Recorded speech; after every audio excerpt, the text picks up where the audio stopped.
And let's finish off with some Twitter reacts, talking from the game yesterday. Let's see how X did react to the game yesterday, starting off with the Spurs Express. I'm just going to breeze through that one from Adam Lustigman. We'll go to the Spurs Express saying, Pedro Porro already missing James Maddison just like the rest of us. He put a message to him on Instagram saying, we are waiting for you, friend, with a heart emoji. And I think we're all waiting for him, aren't we? He ain't the only one. I think he speaks for all of us, Pedro. So look, I think Maddison, I think we got it in the likes anyway. He put out a statement yesterday, or a message, but yeah, he was badly missed yesterday. Yeah. Dominoes coming in and giving us a bit of shithousery yesterday, saying, introducing our new dessert, the Spurs Crumble. Domino. I'm not getting Dominoes again. I'm boycotting Dominoes. Everyone boycott Dominoes. You boycott Dominoes, but you like their tweet. Spurs. No, for the reacts. For the reacts.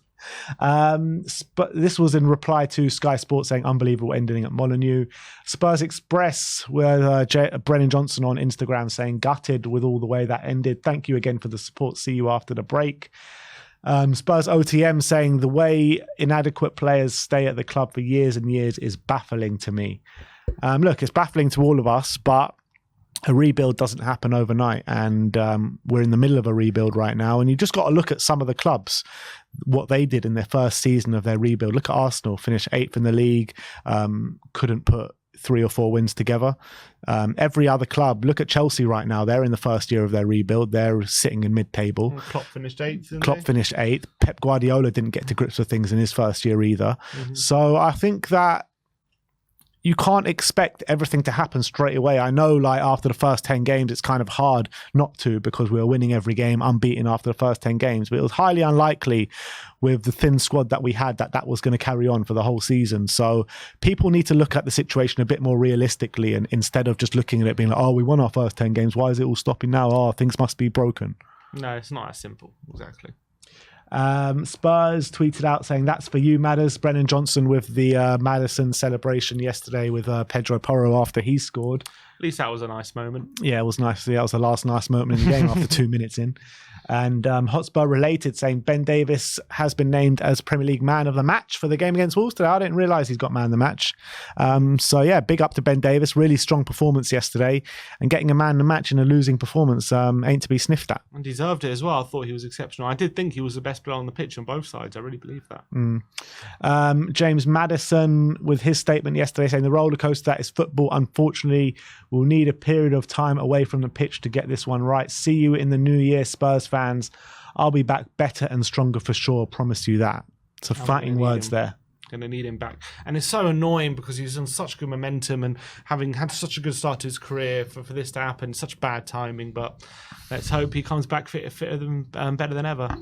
And this was Brennan Johnson wearing the body cam yesterday. This is a brand new thing that TNT Sport brought in yesterday, and I don't quite get it. Why, if you're going to do it, why doing the warm up? Who actually cares to watch a warm up?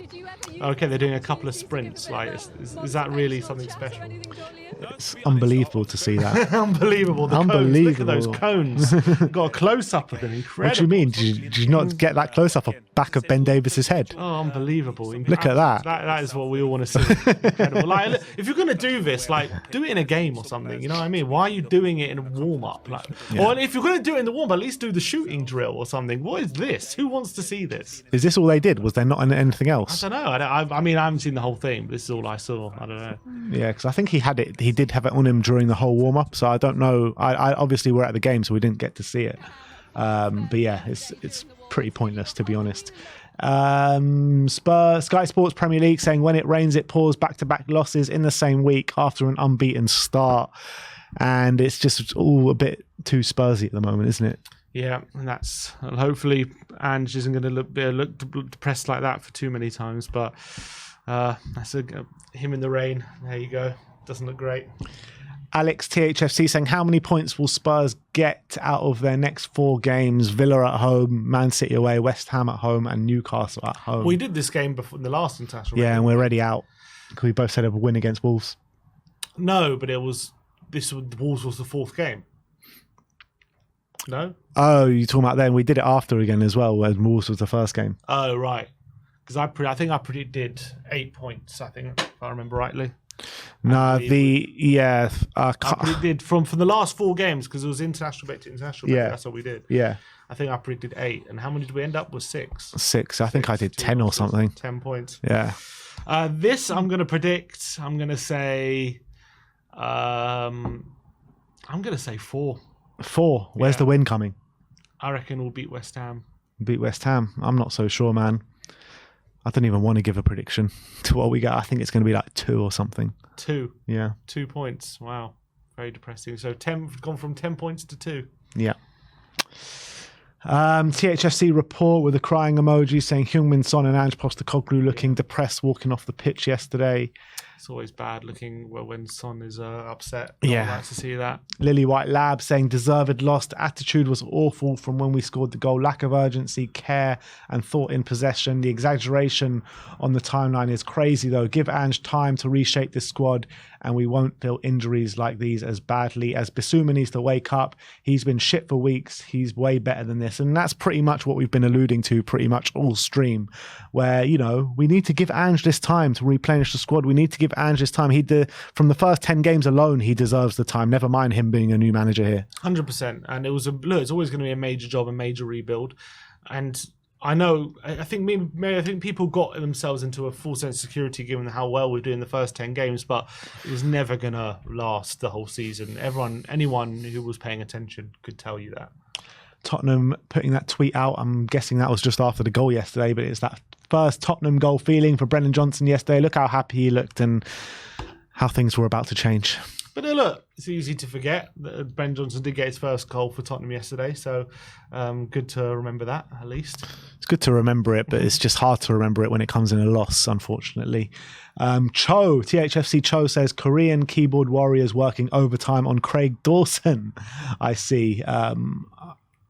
Because he was very heavy-handed, wasn't he, on Son? He always is. Not on Son, but just in general. No, but he was on Son specifically. I think there was one where he clawed him in the face and brought him down, and there's one where he stamped on his stomach as well. Oh, yeah. I didn't remember that, He should have been sent off. So, do you think it was a sending off? I haven't seen it back, but people who have watching it live said it should have been a sending off. So I'm not surprised that the Korean fans are standing up for Sonny. Vicario on Instagram says, not what we wanted. We keep working together. Come on, you Spurs. And he's definitely one that just hasn't kind of dropped in performance levels or anything like that. He has actually been unbelievable every single game, hasn't he? Yeah, and I thought he had another top performance yesterday. And just, again, he's really standing up for the team. And this was Vicario in the tunnel cam, it looks like. I don't know if this was a half time. I believe so. Just before coming out of the game, Vicario giving words of wisdom to Eric Dyer. Look, get tighter, be more aggressive. And I think that's obviously, if you look at the first goal we conceded, that might have been our undoing. And it's quite a sight to see. Like, Vicario is the one that's been there for 10, 11 games, or however many, 12 games it is now. And Dyer's been there for the last 5 years, and it's Vicario trying to give Dyer words of wisdom instead of Dyer, the supposed leader, trying to G up the rest of the team.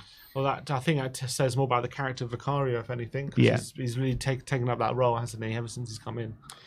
And this was the one that we were talking about before, the Dawson smack on the face to Heung-min Son. Yeah, I mean, how is this not given a foul? Look at that. That's ridiculous. He actually slaps him with both hands. Yeah, 2 slaps. Double slap. Absolutely ridiculous that didn't. But I think there was also another one which I don't know if we have a clip of, but yeah, that look. I'm not surprised the Koreans aren't happy with him. Yeah, the Spurs fans in general shouldn't be happy with him as well, not just the Koreans. But Pedro Porro says we'll keep fighting at Spurs official, and he was one that really showed his energy and his mentality yesterday with the way he kept trying to G up the fans. He always puts in 100%, always non-stop running and always putting in those full-blooded challenges. So he definitely was trying yesterday, that's for sure. Yeah, full of passion, but unfortunately wasn't enough to get us anything. Barty saying the Bermuda Triangle of Death. Dyer, Davis and Pierre-Emile Højbjerg. No one, no system, no tactic can navigate through that phenomenon. The Bermuda Triangle is where managers come to and disappear. That's where that triangle comes. I think that is it, maybe. Is that it? Maybe not. Yeah, that is it. That is it. That is it. All right, well, that is the way Twitter did react to the game yesterday.